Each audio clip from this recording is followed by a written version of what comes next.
किसी गांव में एक साधु रहा करता था। वो जब भी नाचता तो बारिश होती थी।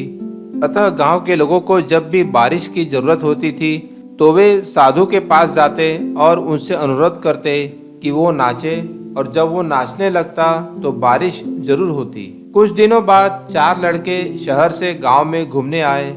जब उन्हें यह बात मालूम हुई कि किसी साधु के नाचने से बारिश होती है तो उन्हें यकीन नहीं हुआ। शहरी पढ़ाई लिखाई के घमंड में उन्होंने गांव वालों को चुनौती दे दी कि हम भी नाचेंगे तो बारिश होगी, और अगर हमारे नाचने से नहीं हुई तो उस साधु के नाचने से भी नहीं होगी।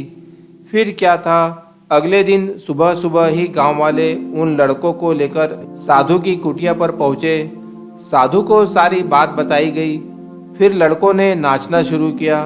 आधी घंटे बीते और पहला लड़का थक कर बैठ गया, पर बादल नहीं दिखे। कुछ देर के बाद दूसरे ने भी यही किया, और 1 घंटा बीतते बीतते बाकी लड़के भी थक कर बैठ गए, पर बारिश नहीं हुई। अब साधु की बारी थी। उसने नाचना शुरू किया। 1 घंटा बीता, बारिश नहीं हुई। साधु नाचता रहा। 2 घंटा बीता, बारिश नहीं हुई, पर साधु तो रुकने का नाम ही नहीं ले रहा था। धीरे धीरे शाम ढलने लगी कि तभी बादलों की गड़गड़ाहट सुनाई दी और जोरों की बारिश होने लगी।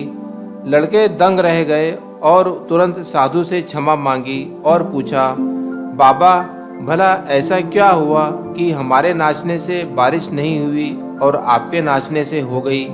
साधु ने उत्तर दिया, जब मैं नाचता हूँ तो 2 बातों का ध्यान रखता हूँ।